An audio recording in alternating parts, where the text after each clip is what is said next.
Hello, Namaskar. This is Firstpost and you're watching Vantage with me, Palki Sharma.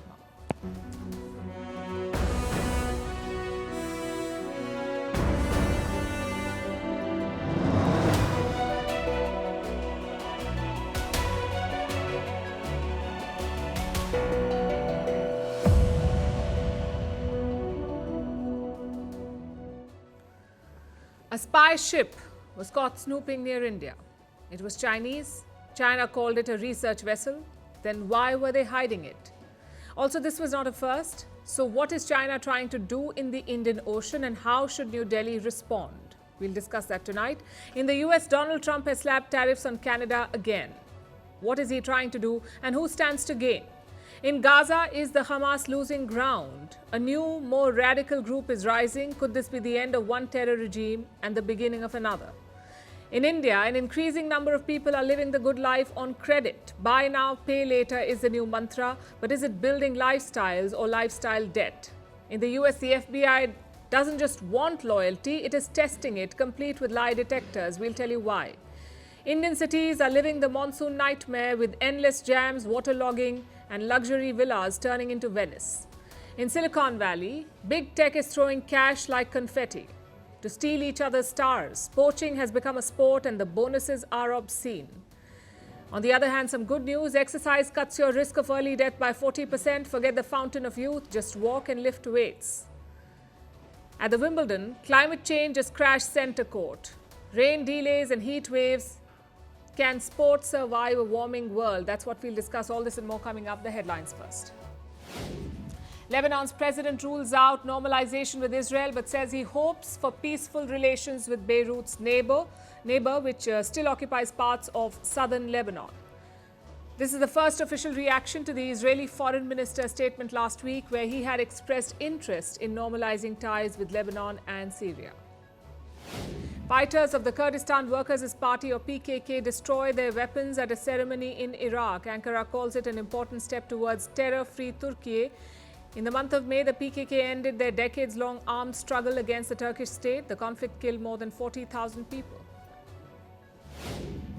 U.S. Secretary of State Marco Rubio meets China's top diplomat Wang Yi in Malaysia. This is their first face-to-face meeting since Donald Trump returned to the White House. Rubio says a meeting between Trump and Chinese President Xi Jinping is highly likely. Washington and Beijing have been at loggerheads over several issues ranging from trade to Taiwan. Mali's junta chief grants himself a 5-year presidential mandate, and he can renew it as many times as he wants without holding an election. Last week, the West African country passed the contentious bill. The junta has ruled Mali since back-to-back coups in 2020. They had promised to return to civilian rule in March last year. And India's Animesh Kujur set to make history. The 22-year-old will make his Diamond League debut in Monaco later tonight. He will be the first Indian sprinter to do so. Just days ago, he had set a new national record in the 100 meters.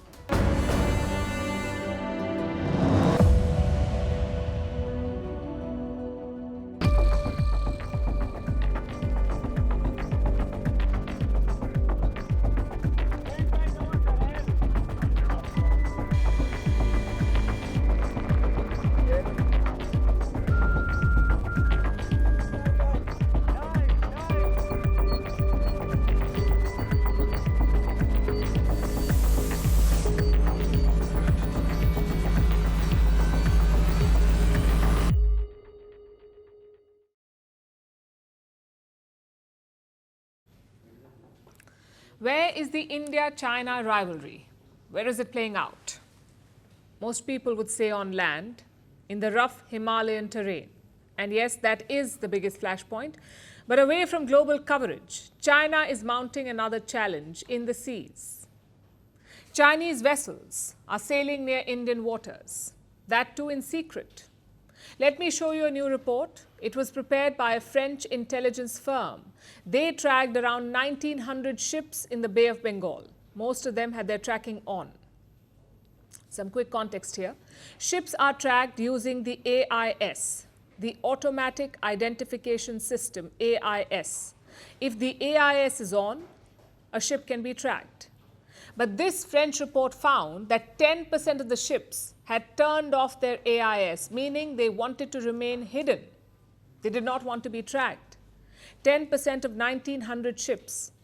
And out of these, one vessel caught the firm's attention, a Chinese vessel, a so-called research vessel. And why did it stand out? Because it was sailing close to Indian military zones. Let me pull up the map for you. The ship was identified in these 10 locations. All of them are close to India and Sri Lanka. Certainly close enough to snoop. And that's the thing about these so-called research ships. In reality, they are spy vessels. Now, I know what some of you are thinking. If the tracking was off, how did these guys find the ship?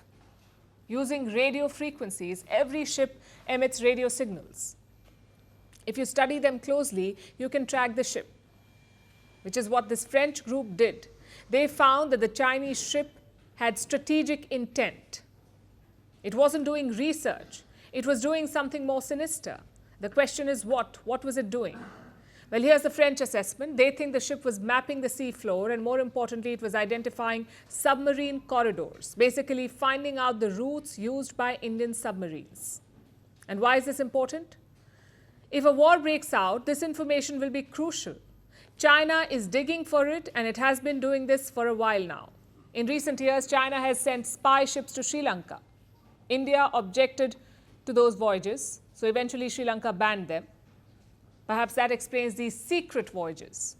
Whatever the trigger, this episode raises three questions. Number one, what is China's end goal here? Number two, what's at stake for India? And number three, how should India respond?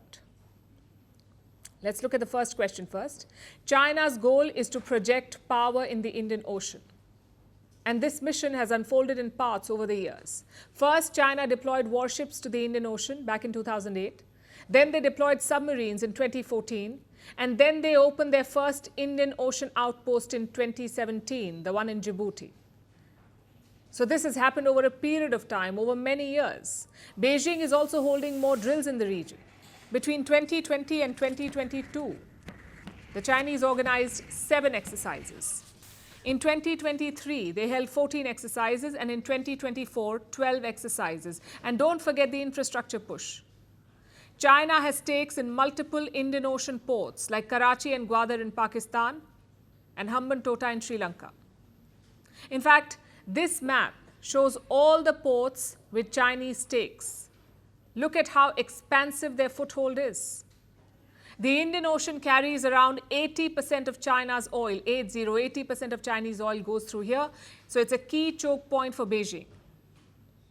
Plus, if you dominate the Indian Ocean, you can box India in. So China's goal is twofold: to secure their supplies and to surround India. Which brings us to the second question. What's at stake for India? Simply put, a lot. We are a seafaring nation. Our coastline is more than 11,000 kilometers long. Around 95% of our trade is seaborne. And almost all our oil comes through the Indian Ocean. So it's not just for China. The Indian Ocean is a choke point for India too, which is why China's research is worrying. India's naval bases are spread across our coastline. This year, we unveiled a submarine base in Andhra Pradesh. As always, India has to guard these assets, not just from attacks, but also from surveillance. Which brings us to the last question. How should India respond? Our sources say this particular incident happened some time back. The Navy was tracking this Chinese ship. They also asked them to turn the tracker on. But since it was outside Indian waters, there was nothing more to do for India. Just keep track of what was going on. And we've done this in the past as well. Consider what happened in August last year. China deployed 3 research ships in the Indian Ocean. The Navy said it was tracking all of them. But what about the long run? How do we tackle Chinese ambitions in the Indian Ocean? For starters, we must recognize one thing. India is the dominant power here. This is not the South China Sea. This is the Indian Ocean. So the Indian Navy is better placed than China. Our job is to retain that primacy. And in that context, 2 goals are important. The first is obviously building a large naval fleet. Look at the numbers. India has 293 vessels, but China has 754. They have more carriers, more destroyers, submarines and frigates. Of course, New Delhi is aware of this. As we speak, 61 warships and submarines are being constructed in India. 17 more are awaiting approval. This is part of a big naval upgrade. It is expected to cost around $28 billion, and that's the first goal: close the gap with China. Goal number 2 is political. China is building ports and other infrastructure in Indian Ocean countries, like in Kenya, Tanzania, Madagascar, Sri Lanka, the Maldives. And this is crucial for Beijing. They do not have a coastline on the Indian Ocean, so they rely on foreign countries. India must battle this campaign. In 2015, Prime Minister Modi unveiled the Sagar Initiative. Its goal was pretty simple: reaffirm India's role as the net security provider in the Indian Ocean, whether it's against piracy or non-state actors or even during natural disasters. As things stand, India does have primacy. China may send warships and submarines to the Indian Ocean, but they haven't sent the bigger carriers yet. That could be a major red line for the Indian government. The key is to ensure that we never come to that.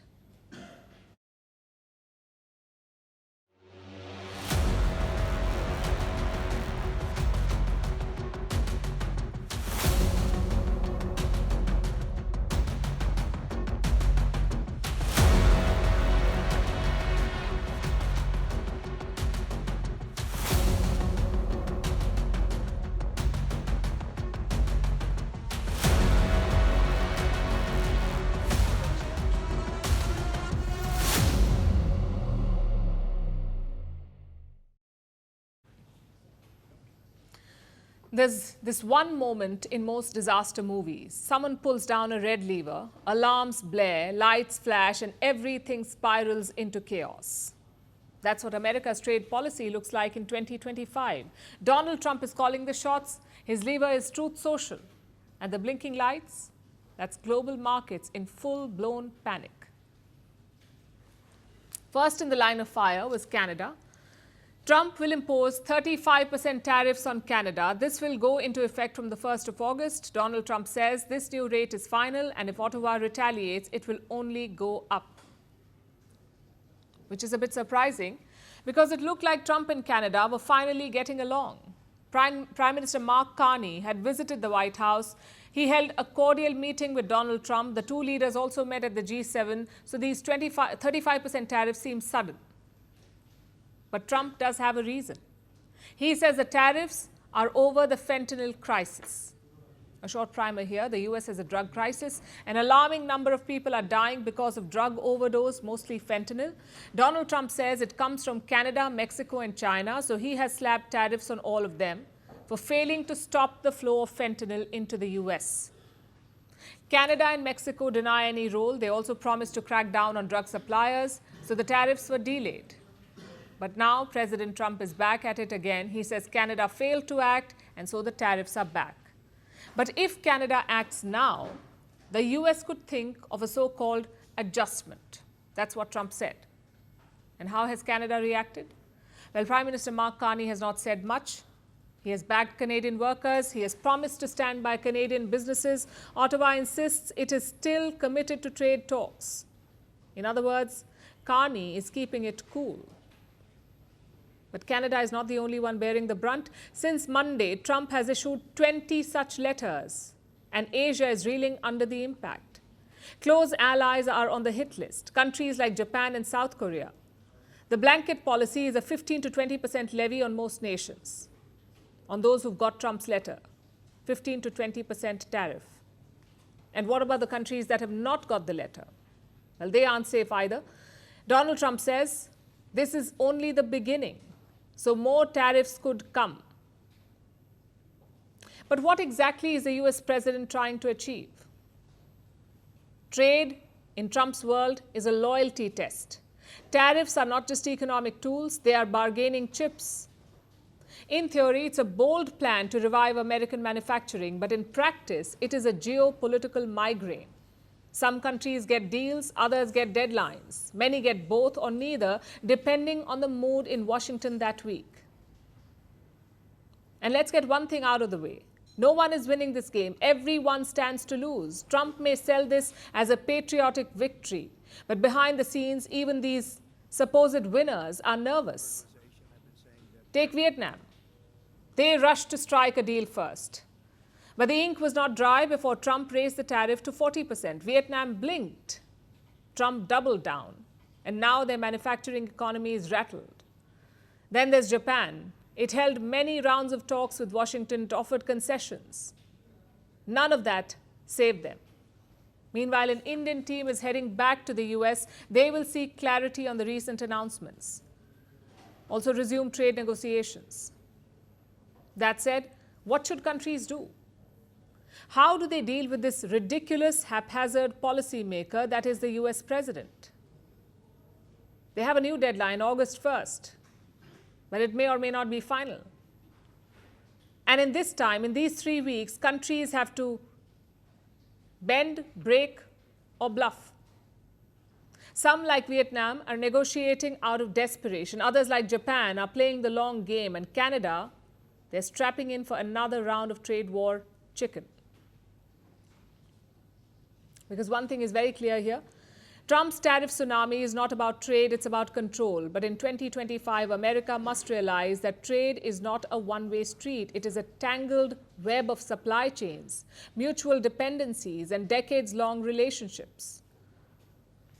Unraveling it is not just messy, it is dangerous. If this is a disaster movie, then we are way past the sirens now.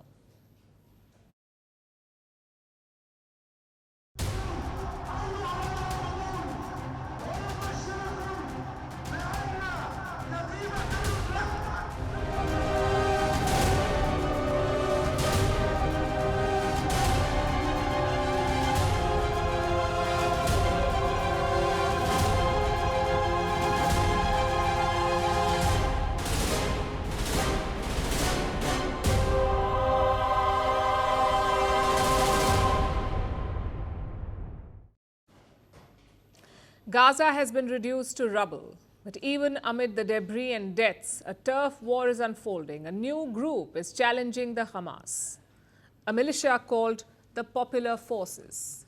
That's what this group is called, Popular Forces. They're said to have some 300 fighters in their ranks. What's more, they have Israeli support. But will it be enough to topple the Hamas, to end their rule over Gaza? For starters, there is not much to end. The January ceasefire gave the Hamas a chance to regroup, but since the ceasefire ended, it's been relentless. 95% of their senior leaders are dead. Top military commanders of the Hamas have been killed. They have lost control over 80% of Gaza, so Hamas is on its last leg. They don't have the men or the organization to rule anymore. In their place, multiple gangs have emerged. One of them is being touted as a successor to Hamas, the Popular Forces. This group mainly operates in Rafah. It is led by a man named Yasser Abu Shahab. He used to smuggle drugs into Gaza. Before October 7th, he had been jailed by the Hamas. He says he's not party to any conflict. He says he's not a professional fighter. Instead, his goal is to protect Gazans from Hamas looting. That's what he says. His goal is basically to end Hamas rule. But can he do it? Well, Abu Shahab spoke to Israeli TV recently. He said he was coordinating with Israel.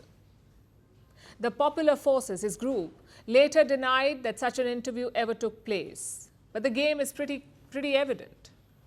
Israel is propping up this group, and it's an old strategy. In Lebanon, Israel propped up Christian militias. In Gaza, they propped up the Muslim Brotherhood. In both cases, the goal was the same: create new power centers to weaken your rivals. In Gaza, Israel wanted to weaken the Palestinian Authority, hence they supported the Muslim Brotherhood. But that same Muslim Brotherhood morphed into Hamas. Years later, they're doing it again.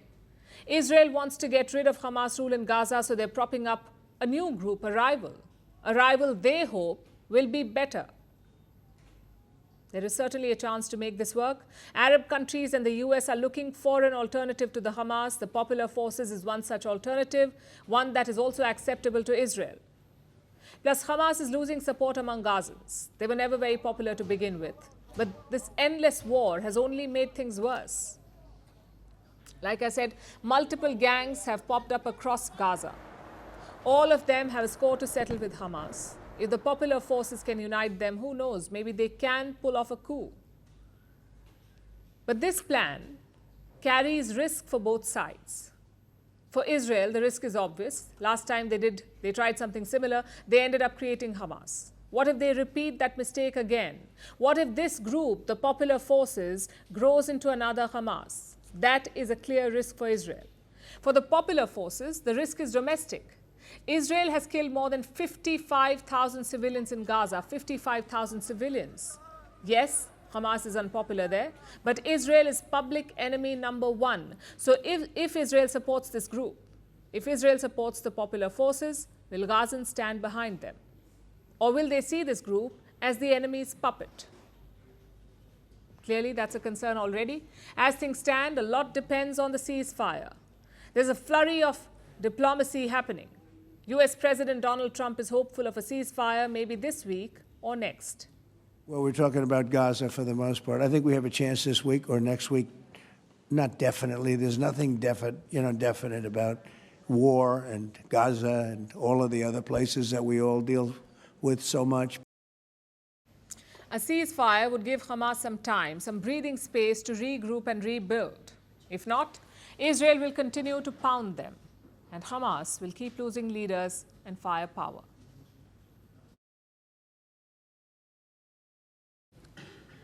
There was a time in India when being in debt carried a bit of shame. You did not advertise it, you did not celebrate it, you kept it hush-hush. You only borrowed when you had to build a house or to educate your child or maybe a medical crisis. But today, being in debt feels normal. Debt is like a lifestyle choice. Need a new fridge? Borrow some money. Need a Botox appointment? Well, you can borrow some money for that too. Fancy vacations, the latest iPhone, weekly facials, everything is available on EMIs. That's equated monthly installments, EMIs. You get what you want now, and you can worry about the payment next month. And I'm not even talking about your generic loans like a car loan or a home loan. I'm not even talking about credit cards or loans that you may need to invest in your business. I'm talking about these so-called lifestyle loans that have normalized indulgence that you cannot afford. Today, everything comes with an EMI plan. You buy now and pay later. That's what they are called, BNPL. BNPL plans, buy now, pay later. And India's fintech boom has powered this trend. Everything is connected to your phone. You have your ID, you have your bank account, you tap a few buttons and you get the money. Earlier, getting loans was a lengthy process, and not everyone got it. But now the process is much easier. Loans are at your fingertips, and this has not just democratized credit, it has also normalized debt. Look at the numbers. In the first quarter of 2025, household debt soared to 42% of the GDP. 42% of the GDP, it's the highest ever. Even during the pandemic, it was at 35%. Now it is at 42%. And more than 32% of that is unsecured debt, like credit cards, BNPL schemes, and short-term personal loans. This unsecured debt is growing fast, and the defaults are coming faster. As of 2025, 11% of small borrowers have already defaulted. So why are Indians borrowing so much? Of course, some of it is for necessary purchases. Sometimes emergencies plunge families into debt. Sometimes you borrow to make ends meet. There are everyday costs that you cannot survive without. But the problem arises when you confuse your wants with your needs. Take an iPhone, for example. It is still an aspirational symbol. According to some estimates, 70% of iPhones in India are sold on EMI. 70% of iPhones sold on EMI. Then there's beauty treatments. Again, this is a luxury. Yet people are borrowing money for it. Companies like Fib hand out 20 crore rupees every month in wellness loans. Needless to say, this leaves people in more debt. Earlier, we used to budget around needs. Now we budget around repayments. And this is what the loop looks like. You earn money, you borrow and buy something, you repay that debt, you run out of money, and you borrow again. Once upon a time, the average Indian household saved nearly 30% of its income. That number is now below 20%. In some cases, it is dangerously close to zero. So here's the bitter truth. You don't need to be rich to feel free. You just need to owe less money. And there are a few ways you can manage that. First, track your EMIs. Know how much you actually owe. Even if it is just 2,000 rupees on some BNPL platform, you should know. 2, cap your EMI burden. Experts suggest it should not be more than 40% of your income. 3, start a rainy day fund. Even 1,000 rupees per month gives you a cushion. 4, invest slow and steady. SIPs, PPF, the National Pension Scheme, just start somewhere. And the last one, try to say no to lifestyle loans. If it's not urgent, maybe it can wait. Because here's the thing about debt. It does not knock on your door loudly. It creeps in quietly until one day you're working not for your future, but to pay for your past. The good life is not about what you borrow, it's about what you build, brick by brick, choice by choice, and that starts with being honest about what you really need.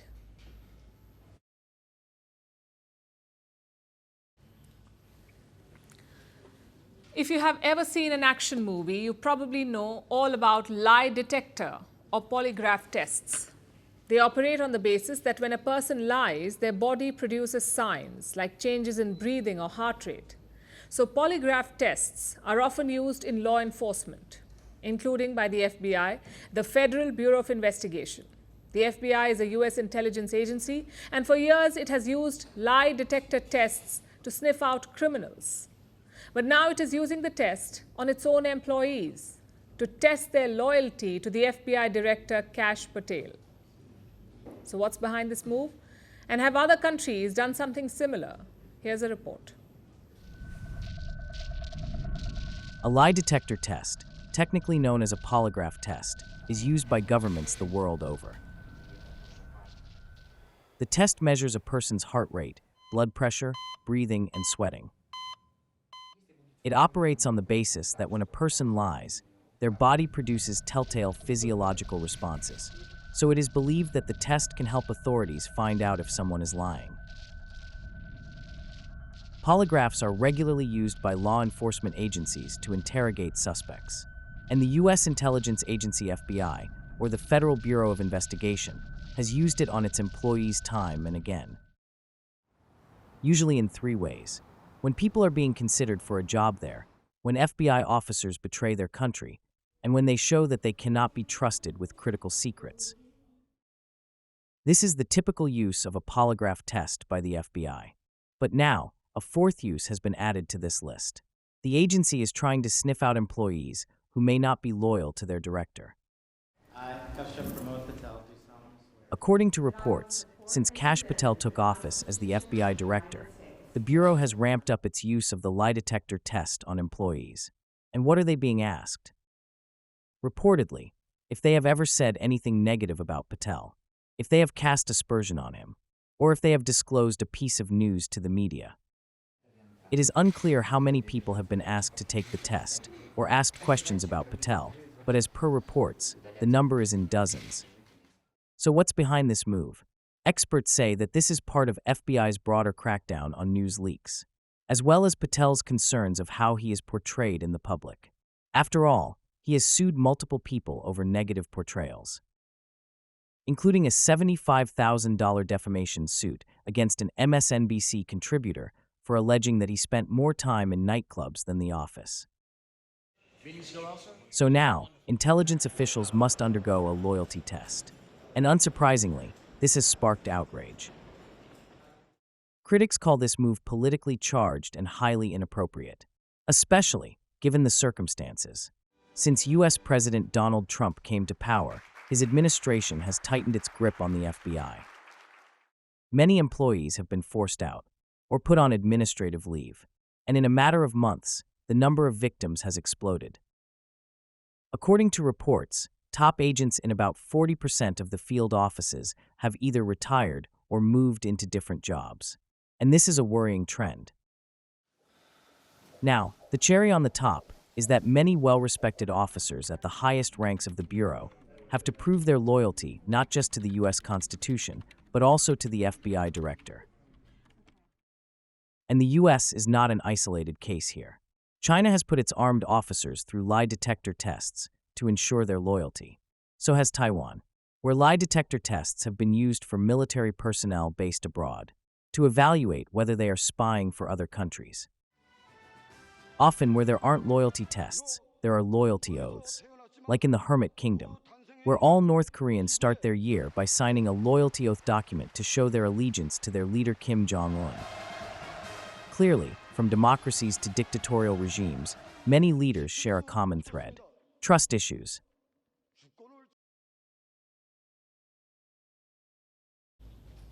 Our next story is especially for our viewers here in India. Let's say you've made it in life, you drive a German car, you drink almond milk, you rent a 75,000 rupee per month apartment in Gurugram's most exclusive neighborhood.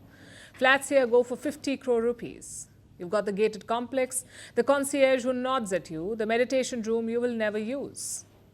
Everything is perfect until it rains. One good downpour and you finally understand why the prices are so high. After all, your living room is a shallow lake. Your society turns into a koi pond, and if you're lucky, that diving certification is just within reach. Your apartment is flooded, so is your society. There is so much water everywhere that you are not just wading through it, you would be wading through your life savings.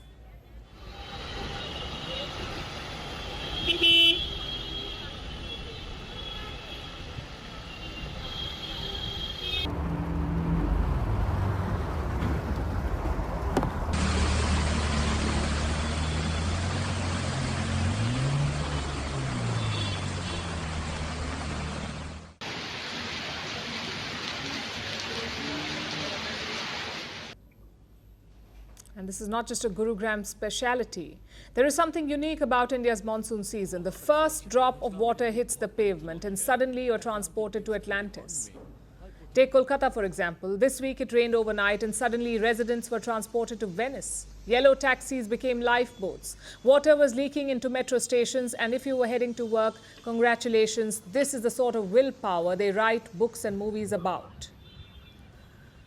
And when it comes to rain, how can Mumbai ever be left behind? India's financial capital has made this season its whole personality. Rain, cutting chai, vada pav, and 5 hours of grinding traffic. But if you're blessed, at least the flyover you're on won't become an off-roading track. Like this 250 crore rupee Palava flyover in the city. It lasted lesser than a teenager's situationship. On day one, people clicked selfies. By day two, bikers were skidding. There were visible cracks.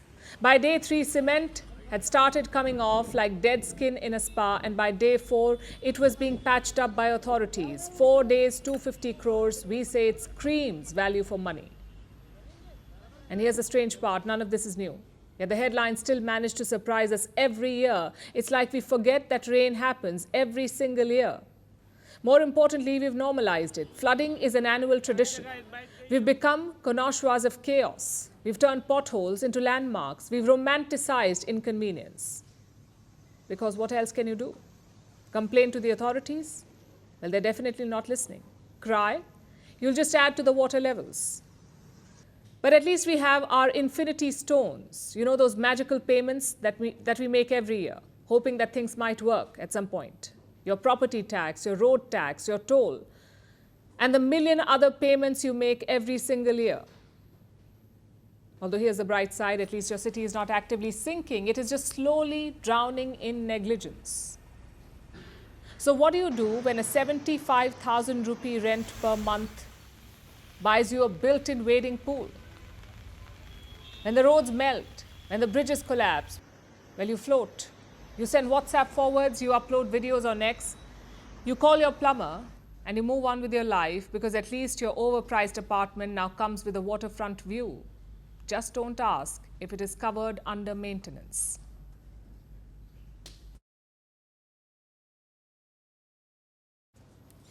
In every battle, there is a war room, a room where the top minds get together, they plan strategies and strike their enemies. For Meta CEO Mark Zuckerberg, his war room is Recruiting Party. According to reports, that's the name of his group chat, Recruiting Party. His group chat with other Meta executives. This is where they discuss potential recruits, propose multi-million-dollar offers and decide when to poach. And Meta is not alone here.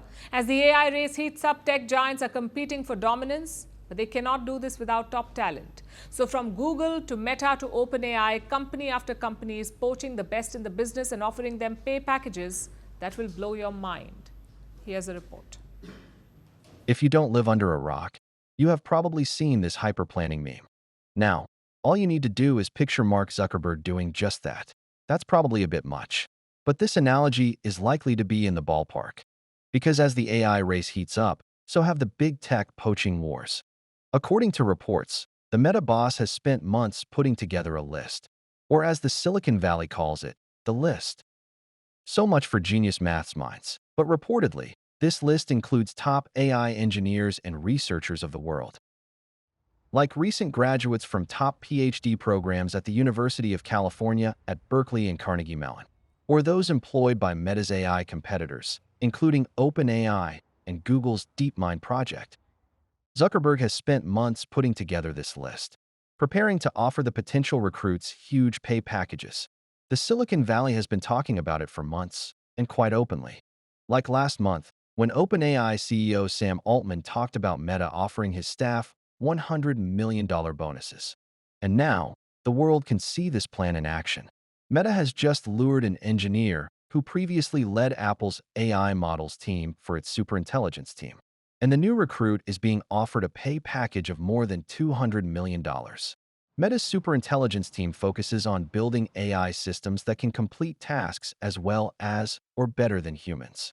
That's the promise, at least. And it already includes former GitHub chief Nat Friedman and Scale AI co-founder Alexander Wang, with a $14.3 billion acquisition for a 49% stake in his company. But this is the tip of the iceberg. For months now, tech giants have been competing for AI dominance. This includes Meta, OpenAI, Google, Microsoft, Apple, and Amazon. They have invested billions of dollars into research. They are introducing new products at breakneck speed. And to research better, they need top talent fast. So the recruitment race is heating up too. Meta has reportedly poached 10 of OpenAI's top researchers and model developers, with pay packages reportedly adding up to $300 million. Last year, Google bought out the shareholders in Character.ai, which is a chatbot service, for $2.7 billion. Meanwhile, Microsoft has handed out multi-million-dollar pay packages to retain talent. And after calling out Meta, now, OpenAI has poached 4 high-ranking engineers from Tesla, xAI, and Meta. The pool of top AI research talent in the world is quite small, as big tech scrambles to secure the creme de la creme. It is not afraid to spend the big bucks.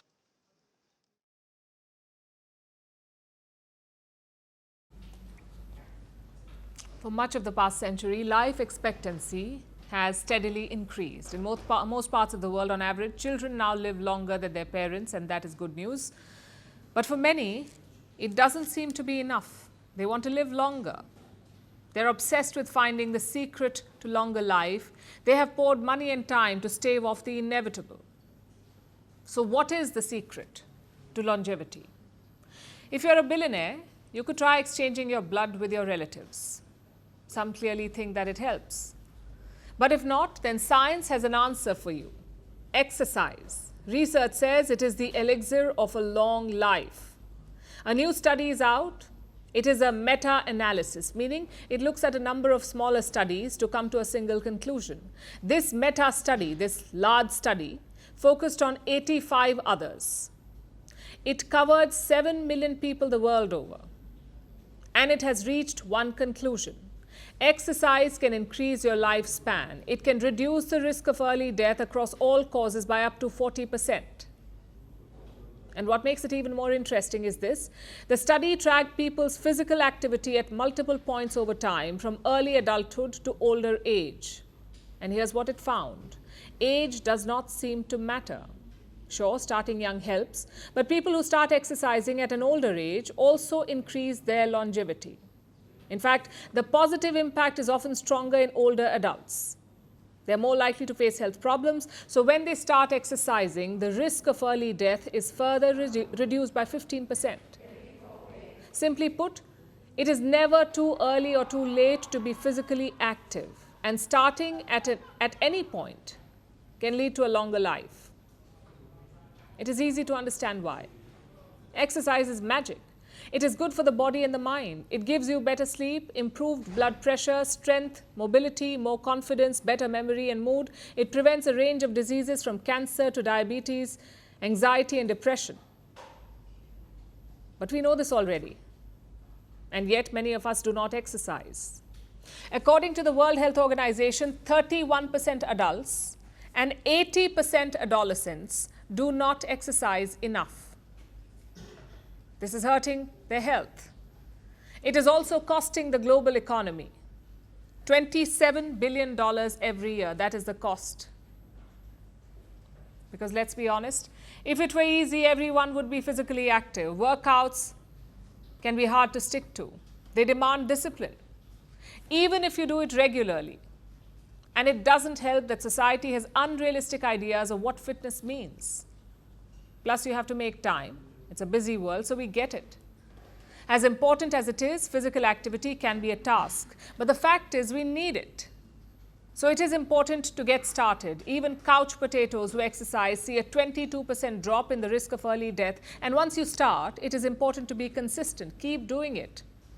People who stop exercising lose the longevity momentum.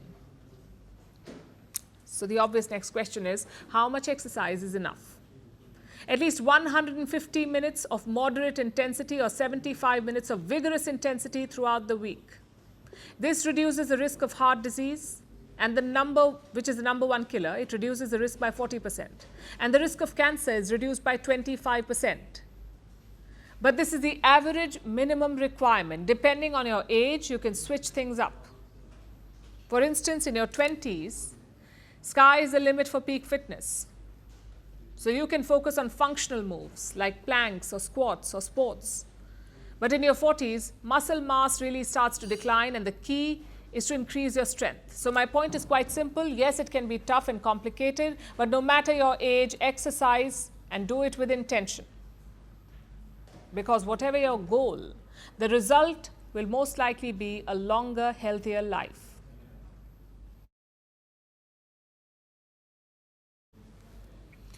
It's a big week for sports in London. The Wimbledon is reaching its business end as we speak. The men's semi-finals are underway. Also in London is a big cricket match, the third test between England and India. Do you know what's common to both? Nearly unbearable heat. There's a heat wave in London this week. Temperatures have crossed 30 degrees Celsius. It is tiring, yes, but it's also altering the playing conditions. At Wimbledon, the players are complaining of slow bounce. At Lord's, the pitch is dry instead of green. Our next report tells you how climate change and heat are affecting sports. This Wimbledon, there's a new player on court, Mr. Heat. He is relentless and lethal.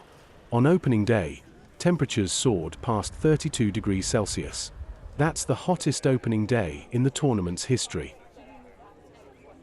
There are certainly more sun hats and water coolers around, even free sunscreen for the fans standing in line. The impact of this heat goes beyond just tiredness. It is affecting the playing conditions. Many players have complained about the bounce at Wimbledon this year. They say it's too slow, almost like a clay court, and Wimbledon's head groundsman has an idea why. I think you probably will see the ball a little slower, and I think the reason for that is probably where the grass leaf is drying out a bit more. The ball is gripping the leaf a little bit more. If the grass is dry, the ball tends to grip more. More grip equals slower bounce. Slower bounce equals longer rallies and draining matches, which isn't the point of a grass court.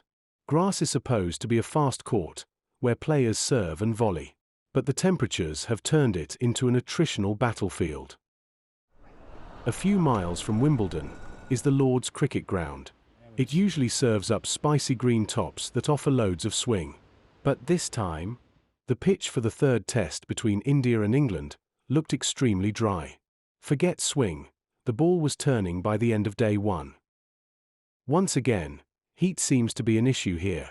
London is in the middle of a heat wave. Temperatures this week crossed 30 degrees Celsius. Not ideal for making spicy green tops. This problem isn't limited to cricket and tennis. Sports in general is not insulated from the impact of climate change. Heat appears to be the major problem. Higher temperatures increase the risk of heat exhaustion, dehydration, and heat stroke. Endurance sports are among the worst affected. An example of this impact was seen at the 2023 US Open. With temperatures soaring past 35 degrees Celsius, Russian player Daniil Medvedev spoke out. He warned mid-match, "One player is going to die, and then we will see." Playing surfaces are also at risk. Nowhere is this more stark than in winter sports. You cannot hold skiing or snowboarding competitions without snow. But when temperatures rise, snow isn't easy to come by. Consider what happened at this year's Khelo India Winter Games. The event, in Gulmarg, was slated to start in February, but it had to be postponed due to the lack of snow. Football hasn't been spared either. It faces the threat of flooded stadiums. At least a third of all English clubs are expected to face climate-related challenges. Fulham Stadium in London is expected to be underwater by 2050. It's located right next to the Thames River, which is rising. Stadiums of Chelsea and West Ham are also likely to face annual flooding by 2050. The players will adapt to drier grass and slower pitches. They will learn to play in hotter conditions.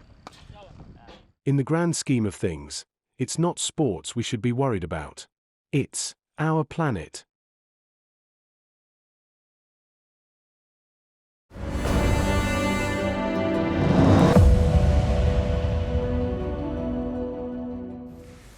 Elon Musk's AI bot Grok was in the news this week. It went completely rogue. Grok began calling itself Mecha Hitler. It also unleashed anti-Semitic rants on social media.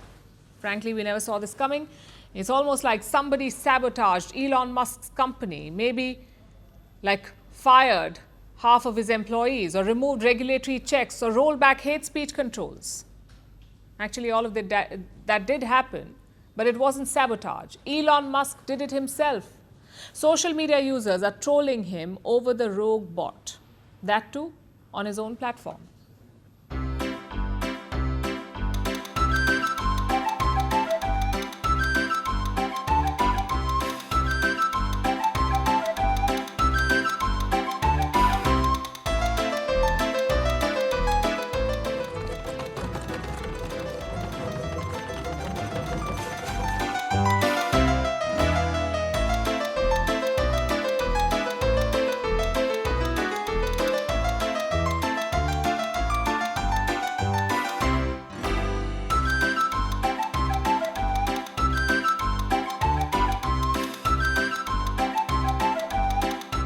और ये कचरा का डब्बा अभी तक ही है। You'll never stop.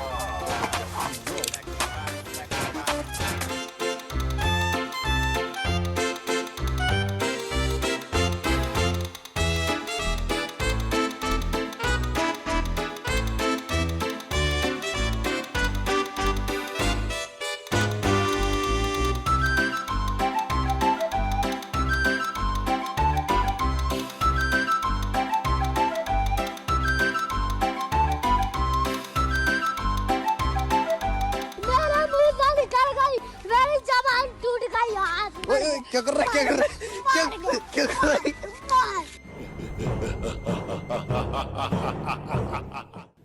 And now it's time for Vantage shots, images that tell the story. South Korea, US and Japan hold aerial drills as a show of strength against North Korea. A car falls into a gorge in Maharashtra after an Instagram stunt goes wrong. And cheetahs and their cubs steal the show in India's Kuno National Park. Finally, we are taking you back in history. On this day in 2006, a string of powerful blasts rocked India's financial capital, Mumbai. The bombs were placed in local trains. More than 200 people were killed. Over 700 were injured. Pakistan's Lashkar-e-Toiba was behind the attacks. We're leaving you on that note. Thank you for watching. Have a good weekend.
Firstpost now available in 9 languages on YouTube.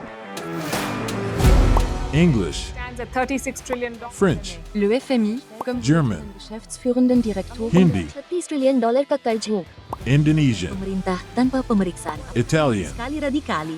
Japanese, 4兆ドル以上も Portuguese, por causa do próprio balanço patrimonial. Spanish. Beautiful bill. Go to Settings, click on Audio Track and select the language of your choice. Be the first to know what's happening around you in your first language. Firstpost.